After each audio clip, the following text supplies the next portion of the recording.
give us your name. Jeffrey Epstein. Jeffrey Epstein. Jeffrey Epstein. It is August 2019. Epstein is dead. It is believed he took his own life. But the circumstances of his death are strange. Conflicting autopsy reports, broken cameras, guards who looked the other way. Today, we'll shed light on these inconsistencies and whether Jeffrey Epstein is still alive.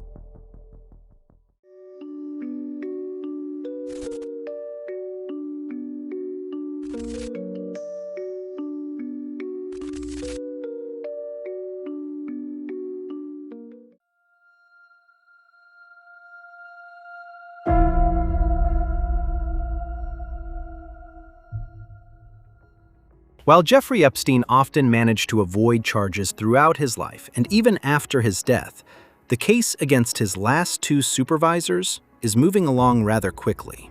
On November 19, 2019, New York prosecutors filed charges against MCC correctional officers Michael Thomas and Tova Noel. The charges relate to the falsification of prison records. As a result, Tova faces 5 counts of document falsification, and Michael faces 3 counts.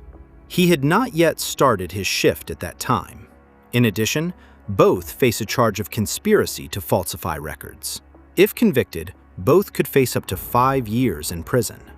At an initial hearing, both pleaded not guilty. Nevertheless, the public expects that new testimony regarding the night of August 9th to 10th, 2019 will certainly emerge during the proceedings. After all, it must also be clarified whether and why the two failed to check on Jeffrey Epstein for 8 hours, even though they were required to do so every 30 minutes.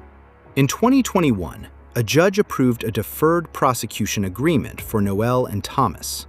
This allows the two to avoid a conviction and a sentence, provided they meet certain conditions. These conditions require both to perform 100 hours of community service, be supervised by a probation officer for 6 months, and remain available to the Department of Justice for an investigation into Epstein's death that was still ongoing at the time. Thus, there is no traditional trial with testimony and all the trappings that go with it. In 2021, both will be interviewed by an independent agency within the Department of Justice, the Office of the Inspector General, a kind of sub-agency whose task is to investigate allegations of criminal conduct or administrative misconduct by employees of the Department of Justice itself. Although Tova Noel and Michael Thomas are not employees of the Department of Justice itself, as prison guards, they worked for the Federal Bureau of Prisons, a central administrative agency for all federal prisons in the United States. More than 30,000 employees are tasked with supervising approximately 158,000 inmates on behalf of the Bureau of Prisons. According to media reports, approximately $8 billion flows into this agency annually. And so it happens that the Office of Inspector General is investigating the events at another agency within the Department of Justice, namely the prison system. I can't tell you whether it's standard practice in the U.S. for the OIG to investigate prison staff rather than, say, the district attorney's office. There is, in fact, a significant difference. When Tova Noel and Michael Thomas speak with the OIG as part of the internal investigation, these are indeed official interviews. However, the OIG itself has no law enforcement powers whatsoever. Unlike, for example, the district attorney's office, of course. The interviews are extensive, at least on paper. Tova Noel is interviewed for over 6 hours, and Michael Thomas for 4 hours. But instead of yielding new findings, these investigations only reveal many new inconsistencies. In her interview with the OIG, Tova says she didn't see anyone entering or leaving Epstein's wing. At the same time, however, she also admits that she didn't really pay close attention. For example, she did not look at the cameras that were running, or were supposed to be running, in real time. Consequently, she herself only learned later that none of the cameras, with the exception of a single one, were actually working. Furthermore, a new aspect emerges for the first time in the transcript of the interview. There appears to be a discrepancy in the headcount sheets that Noelle and her colleagues filled out or falsified. Between 10 p.m. and 3 a.m., the number of inmates reportedly counted apparently dropped from 73 to 72. This is, of course, a rather unfortunate mistake if an inmate actually dies during the night, but the guards have no way of knowing because they didn't check on him. Noelle says they probably just made a mistake. The OIG's interviews focus primarily on internal details of prison administration, such as staff shortages, excessive overtime, and tolerated misconduct among the staff. The Department of Justice later cites all these factors as the basis for why Epstein was able to take his own life in the first place. Noelle is questioned in detail about what she should have done according to protocol and what she actually did. She answers most questions with, "I don't know." Nevertheless, her interview transcript confirms once again that regulations at the MCC were apparently sometimes systematically circumvented. Among other things, Noelle reports that she was forced to sign a document confirming that she had been trained to supervise the special housing unit at the prison, the wing where Epstein was held. In reality, however, Noelle had never received this training. Furthermore, prior to her double shift on August 9th and 10th, she had never worked in the special housing unit at all. Her colleague Michael Thomas reportedly told her again upon his arrival at midnight that the required headcounts were not necessary at all. As an inexperienced employee, she therefore relied on this statement. This is consistent with the fact that Michael Thomas immediately defended her to the supervisor and said that the missed checks were not her fault. Noelle claims to the OIG that no one informed her that she was supposed to check on Epstein every 30 minutes at all. But the officers also give conflicting accounts regarding Epstein's death. Noelle says she never looked into the cell, she never saw anything. Michael Thomas went into the cell, and she only heard something tear and then something heavy slide to the floor. Only then did she see Epstein. No photos were taken. Instead, Epstein's body was removed directly from the cell for first aid. Therefore, we must rely on the statements of Tova Noelle and her colleague Michael Thomas for everything concerning the discovery of the body.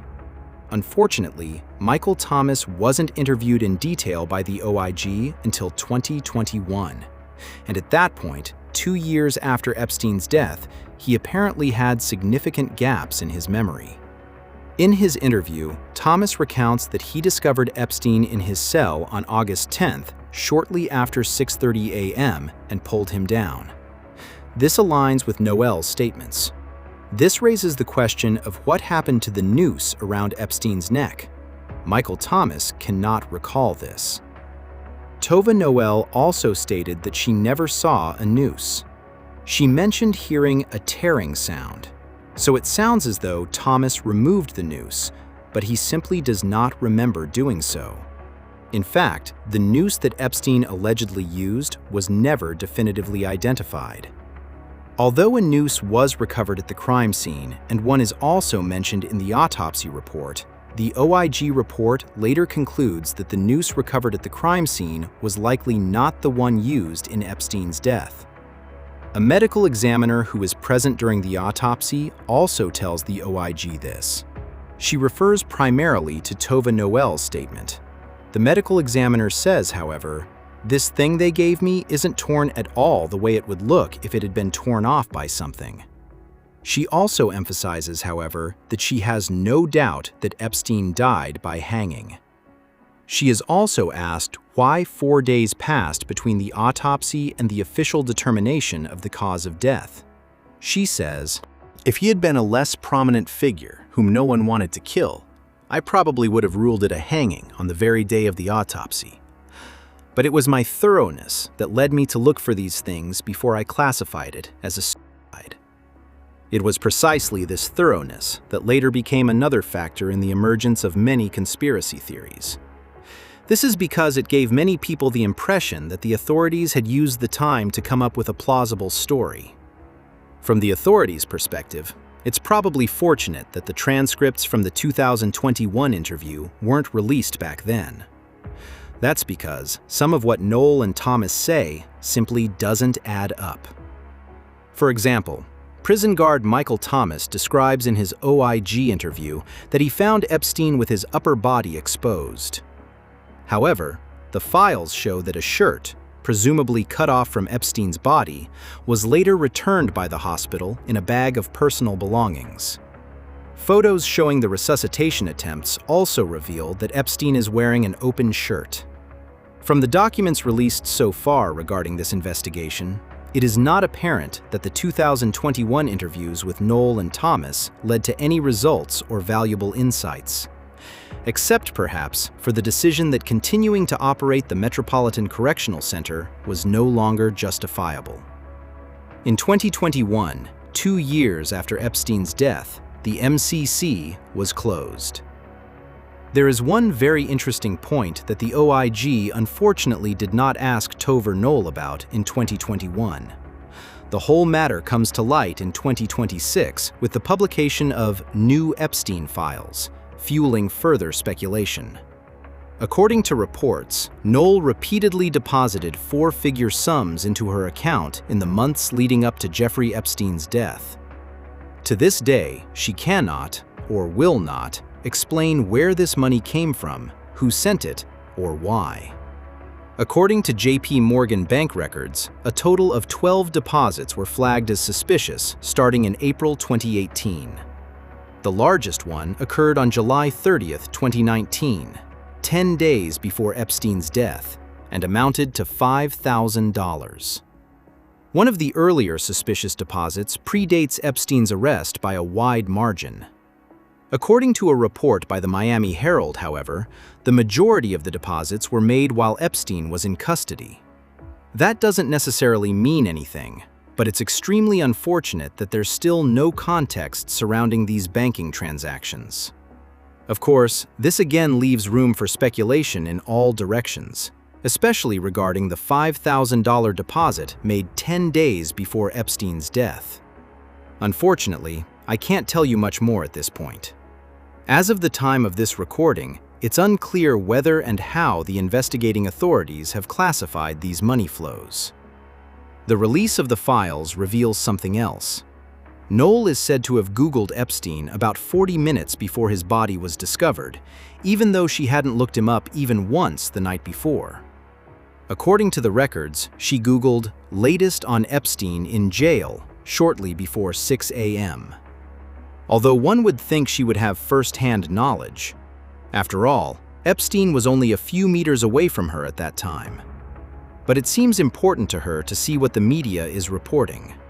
She performed the same search twice, once at 5:42 a.m. and once at 5:52 a.m. She was also asked about this during the OIG interview in 2021.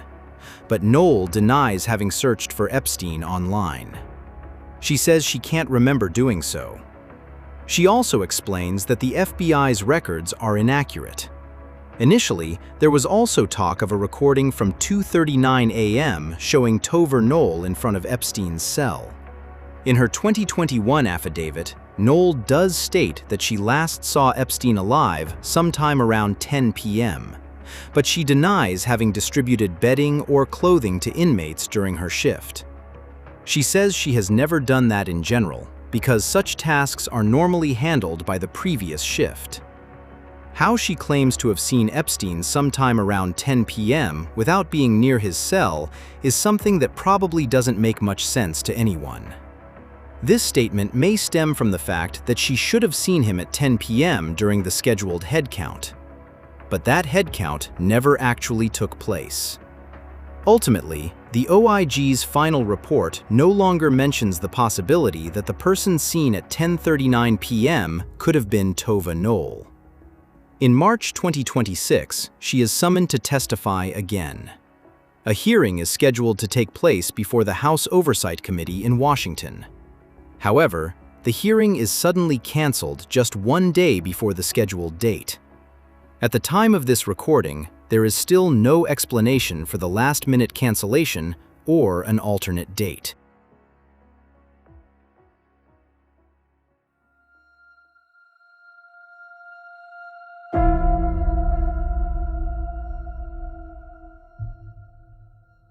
The FBI quickly realized, as early as 2019, that something wasn't quite right at the Metropolitan Correctional Center. According to reports, the FBI received tips about unusual activity at the MCC as early as the week following Epstein's death. A conspicuously large number of documents are said to have been destroyed.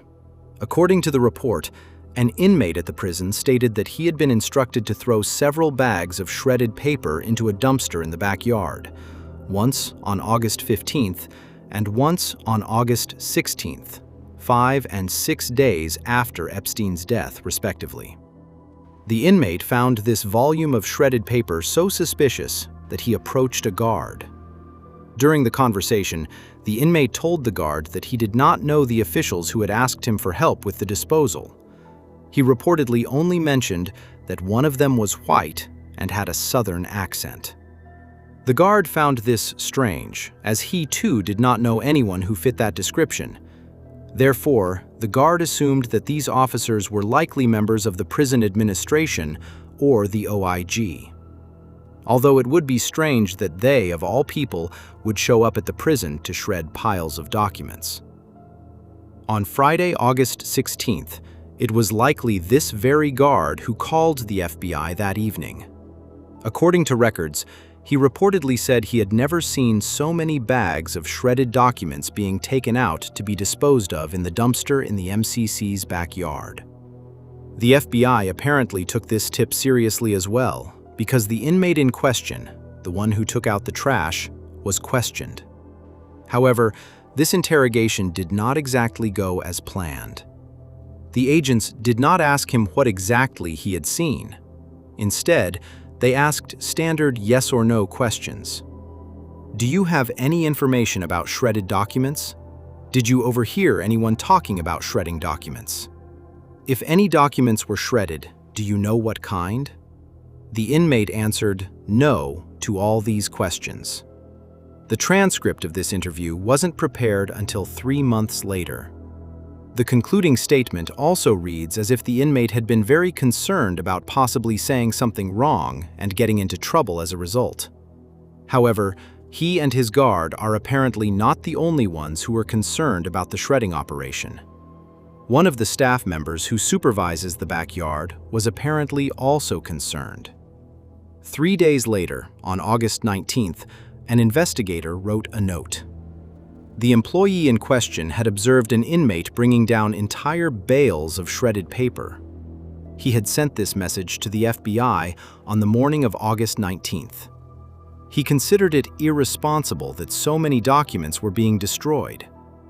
One of the FBI agents wanted to inspect the trash that very same day, but by then it had already been picked up. So whatever was shredded there has disappeared. This is particularly frustrating because the very first tip on August 16th had already indicated that the trash would be picked up around 8 a.m. on August 19th. Apparently, despite this warning, the FBI did not follow up on it over the weekend from August 16th to 19th.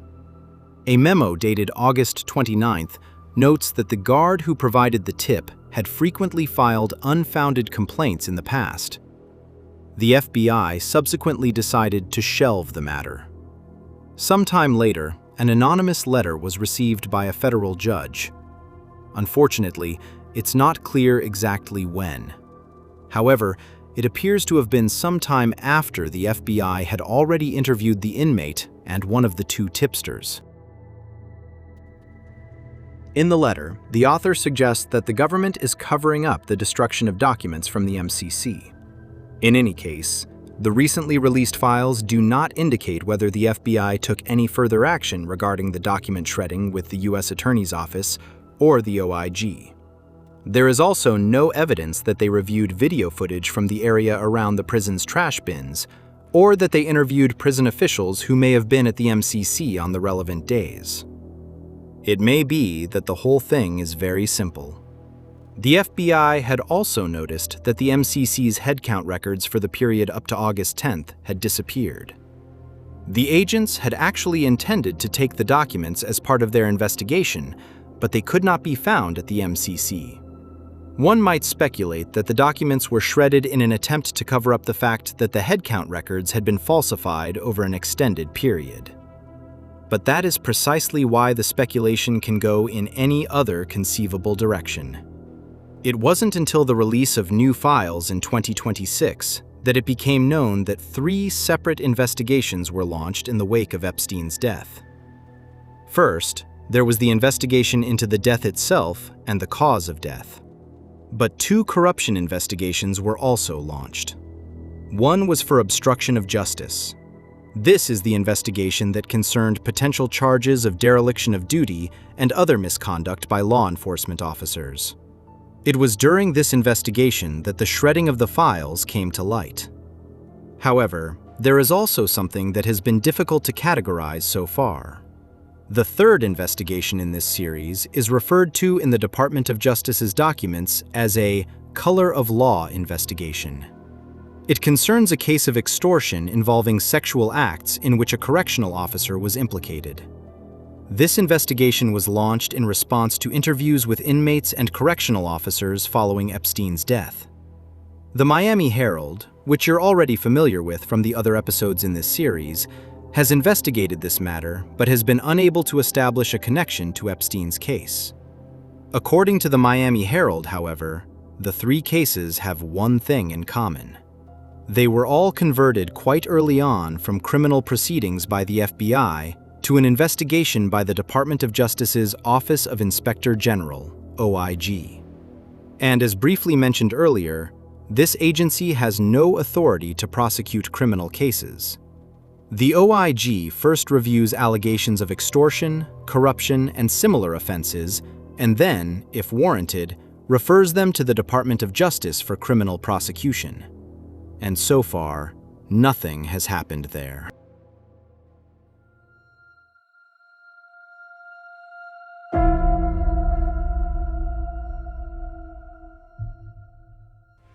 So far, we've heard the well-known and documented sequence of events from the night of August 9th to 10th.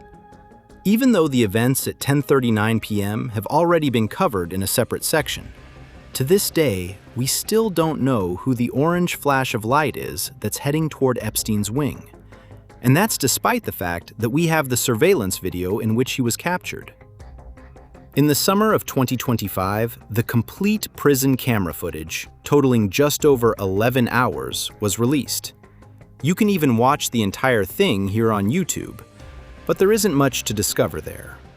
Yet the sheer lack of activity alone reveals discrepancies from the official account that emerged from the authorities' own investigation. CBS News summarized these discrepancies in an investigative report. CBS emphasizes that there are signs the subsequent investigation was rather lackluster. There are, in fact, several issues with this surveillance video. Below, we'll go through the inconsistencies. We can clear up a few things right away. Others remain a mystery to this day. First, very soon after Epstein's death, the FBI stated that anyone who entered or attempted to enter the floor where Epstein's cell was located from the common area of the special housing unit would have been visible on this video footage. In other words, the FBI explicitly stated that anyone who went to or left Epstein's cell on the night of August 9th to 10th would definitely have been visible on this surveillance video. Based on the available information, CBS reconstructed a model of the prison's floor plan. Based on this, the journalists do not believe the FBI's assessment is correct. Epstein's cell was located in L Block, which was accessible via a staircase from the common area of the special housing unit. When Epstein appears on camera, he can be seen walking toward the staircase leading to a cell. However, since the staircase lies almost entirely outside the camera's field of view, he is never seen climbing it. The entrance to Epstein's cell, as well as the main entrance to the unit, are located in the same direction outside the frame. This means that the video does not reveal whether he entered his cell or left the special housing unit. Although vague movements can be seen on the stairs in the video when someone is walking up the stairs on the left side, For the most part, the staircase is not captured within the camera's field of view. This would contradict the FBI's statement. 5 video analysts to whom CBS presented the video also share this assessment. Then there is the fact that a cursor is visible in the frame at the timestamp 11/21/34. According to the Department of Justice, the FBI seized the prison's digital video recorder system, or DVR for short, 5 days after Epstein's death. It reportedly contained the raw footage from the prison camera. When the complete 11-hour video was released, federal authorities confirmed that it was precisely this raw footage. However, the cursor appearing in the image casts doubt on this. After all, no surveillance camera in the world would automatically cut itself into the middle of a video. Here too, CBS News consulted experts as part of its investigation. They explained that the footage suggests this video is a screen recording and not, as promised by the authorities, a direct export from a DVR system. The metadata is also said to have shown that the video was not created until May 25, 2025, meaning it certainly could not have come directly from the DVR system in August 2019. Furthermore, according to several of the experts interviewed, there is evidence suggesting that this is not a single recording at all, but rather 2 recordings that were spliced together. According to the analysts, the so-called frame aspect ratio, that is, the ratio of the height to the width of the captured image, changes at one point. Government sources familiar with the investigation are said to have confidentially told CBS that while the FBI does have the raw footage, this is not, in fact, the same footage that was released by the authorities. According to CBS News analysis, 1 minute of the video is also missing. The timer displayed in the video runs continuously until just before midnight. Then, the time suddenly jumps forward by 1 minute. When the broadcast resumes at 12 a.m., the video's aspect ratio changes slightly. According to CBS experts, this may be further evidence that the footage was edited or post-processed and is not the raw footage, especially since the missing minute is not mentioned at all in a later OIG report. Now, this missing minute occurs precisely at the transition to midnight. It's not just the transition from August 9th to August 10th, but also the time when the first night watchman ends his shift. At 12 a.m., he is relieved by Michael Thomas. All of this, of course, gives ample cause for speculation, rumors, and theories. But perhaps, for once, there's actually a really simple explanation for the whole thing. The then Attorney General, Pam Bondi, explains the missing minute as follows. There's a missing minute on the timer, and we've learned from the prison authority that they regenerate this video every year, every night. It's reset every night, so it should show the same missing minute every night. That's why we're looking for this video to show that it's missing every night. However, CBS also refutes these claims. The prison authority, the FBI, and the Department of Justice are in possession of complete, unedited copies of the video, and not a single minute is missing from these copies. It is unclear why Pam Bondi had claimed that the video had been reset. In September 2025, the missing minute is submitted and released along with more than 2 additional hours of video footage. According to a Guardian article, nothing unusual can be seen either in the minute that had been missing until then or in the other footage. Why Bondi claimed it was an internal technical error remains unclear. In 2026, published documents will explain why that minute was missing and why there was an edit. The original videotapes were already destroyed in the summer of 2024. A supporting document states that, since this case had already been closed and the prosecutor's name had been redacted, and since the prosecutor had approved the official procedure for handling evidence on August 26, 2024, authorization was granted to destroy Exhibit 1B60. According to FBI guidelines, the investigative file must remain open as long as evidence has not yet been disposed of. The evidence, in this case the original video, had to be disposed of because the Epstein case was closed for the authorities. But a year later, in the summer of 2025, the Department of Justice still needed the evidence that had already been destroyed. Public pressure was so great that the surveillance video was to be released. So the video files had to be recovered through a complicated process. First, a copy of the destroyed material had to be obtained. This was recovered from 2 files on a digital video recorder. One of the video files begins recording at 7:40 p.m., the other at midnight. On May 21, 2025, an investigator used a screen recording tool to re-record a copy of the material. However, 62 seconds of the material could not be captured in the process, resulting in a gap from 11:58 p.m. to 58 seconds past midnight. But as mentioned, the missing minute, or rather, a copy of it, was eventually provided. This whole farce is perhaps the best example of what poor communication can lead to in this case. Instead of being honest, officials either told people what they wanted to hear or simply passed off technical half-truths as facts. And in doing so, they really shot themselves in the foot. With more transparent communication, many conspiracy theories surrounding the missing minute would never have arisen in the first place. Because, as is always the case, people quickly pick up on the rumors and inconsistencies themselves. But when such issues are then at least partially clarified, not everyone finds out about it. And conspiracy theories can continue to haunt people and take on a life of their own.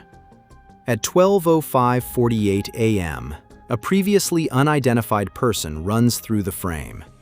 The OIG report mentions only 2 employees who entered the special housing unit after midnight. The unidentified person seen shortly after midnight is not mentioned in the report. Although the person is dressed casually, they seem to be quite familiar with the special housing unit. As mentioned earlier, Michael Thomas had relieved his colleague Guido Bonhomme at midnight. We were unable to find a photo of the latter during our research, so it's possible that the person seen shortly after midnight is simply Bonhomme, who has taken off his work clothes and is on his way home. Why this was not noted in the report remains unclear. Then there's probably the most obvious thing. Shortly after Epstein's death, it was reported that there were also 2 cameras that directly captured the area outside his cell, or rather, would have captured it, because the footage was declared unusable. Although the 2 cameras were sent to the FBI lab to be examined by digital forensic experts, not much more was heard about them afterward.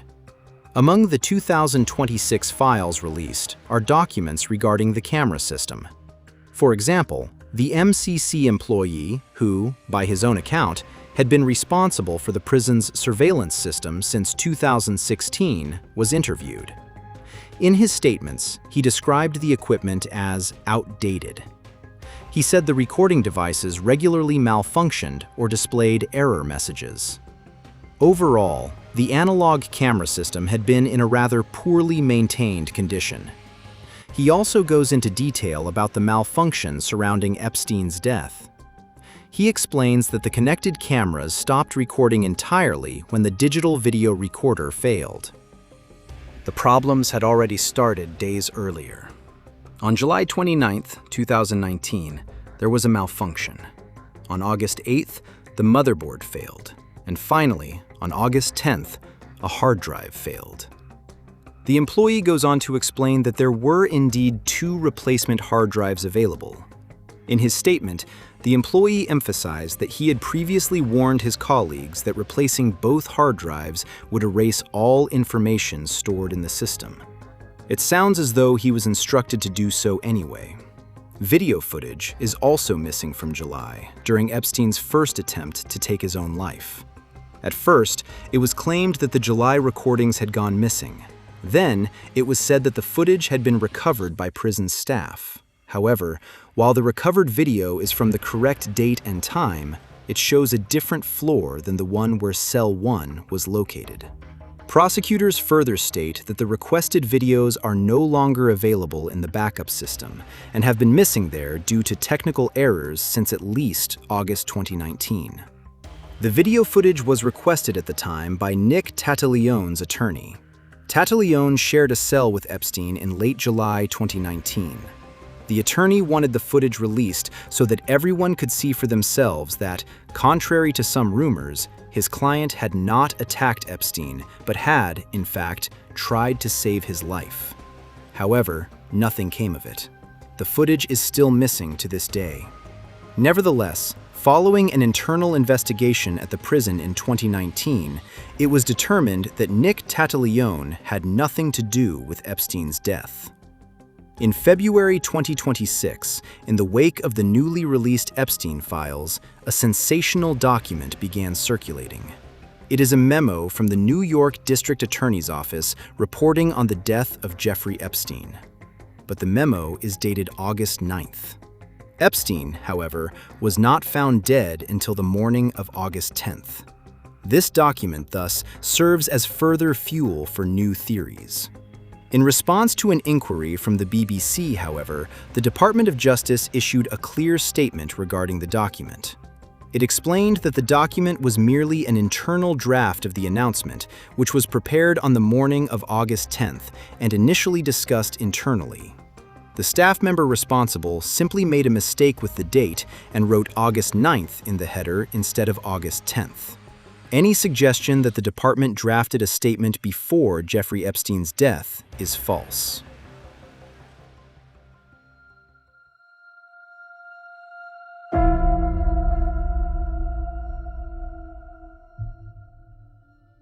Finally, I'd like to address a conspiracy theory that's currently making the rounds again. It actually originated back in 2019.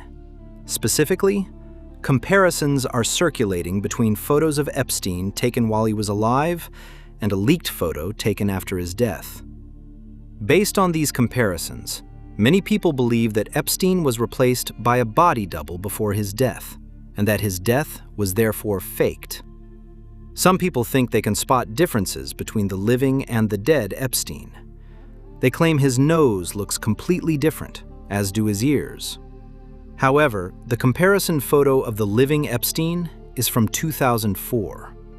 As the Snopes website explains, it's far more plausible that these differences are due to Epstein's aging process and do not indicate the use of a lookalike. The photo of the deceased Epstein comes from an article in the New York Post and was taken by one of the newspaper's photographers, logically in 2019. When comparing the photos, people tend to focus primarily on the areas around the nose and ears. These are both areas composed not only of bone, but also of cartilage, and they continue to change as one ages. For example, it is quite common for the nose to become even larger with age. The angle that runs along the bridge of the nose, around the tip, and up to the vertical space above the upper lip also changes with age. It can become shorter because the nose may droop as one ages. Even the shape of the ears can still change, and ears continue to grow throughout one's life. And Epstein was already 66 years old at the time of his death, and accordingly had aged significantly in his facial features. So when you see such alleged comparisons online, it's always worth critically examining when the original photo was taken. The theory about a body double, and many others, has become firmly ingrained in people's minds today, 7 years after Epstein's death. It all started shortly after his death. Just hours after Epstein's death, memes and theories were spreading online and were liked and shared thousands of times. And politicians and renowned journalists certainly got in on the action as well. I'm not trying to definitively dismiss all doubts and theories. I think that, after everything we've heard in this video, it's at least clear that a lot of things here unfolded in a very strange way. But still, looking back, it's interesting to observe how various conspiracy theories have shaped the discourse from the very beginning. It's difficult to distinguish between plausible suspicions and complete nonsense right from the start. And the more time passes, the more everything blends together into a single discourse. And that's exactly where we find ourselves. The conspiracy theories surrounding Jeffrey Epstein's death are endless, and some of them are even valid. My goal with this video wasn't to discuss which ones are valid or to refute all of them, but rather to provide you with a comprehensive understanding of the events at the MCC and the circumstances surrounding Epstein's death, so you can better evaluate the theories you encounter online. I hope I've at least partially succeeded in that. Even the very basic question of whether Epstein actually took his own life, or whether someone else was responsible for his death, remains a hotly debated issue to this day. There are simply enough gaps in the accounts that can be filled by other theories. But the question now is whether these gaps really point to a major conspiracy, or simply to shoddy work by the authorities involved, or perhaps both. I'm really curious to see if we'll ever find out. Incidentally, in an interview earlier this year, Brad Edwards was also asked for his opinion on Epstein's death. As a lawyer, he has represented more than 200 women to date who were victims of abuse by Jeffrey Epstein. Edwards had a pretty clear opinion on the matter. He believes that Epstein chose to take his own life.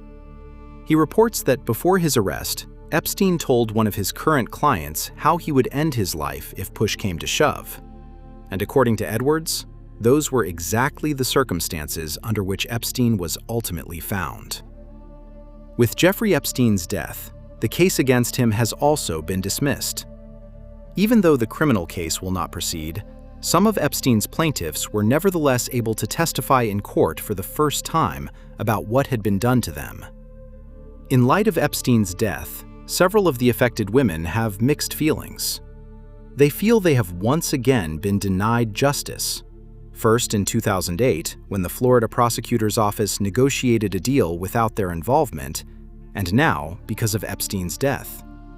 But even though the case has been dismissed, the investigation continues. After all, the indictment also charged Epstein with conspiracy to commit sexual abuse. And that means there are other perpetrators who need to be identified, or female perpetrators. In the next episode, we'll continue with the investigation and the trial against Ghislaine Maxwell. But that's all for today. I'm curious to hear what you think of today's episode. By the way, your engagement helps support the channel. Every interaction, whether it's a like or a comment, supports the channel. Other than that, there isn't much else to say. I hope you're having a good morning, afternoon, or evening, whichever it is when you're watching this video. And I hope to see you again in the next video. Until then, ciao everyone.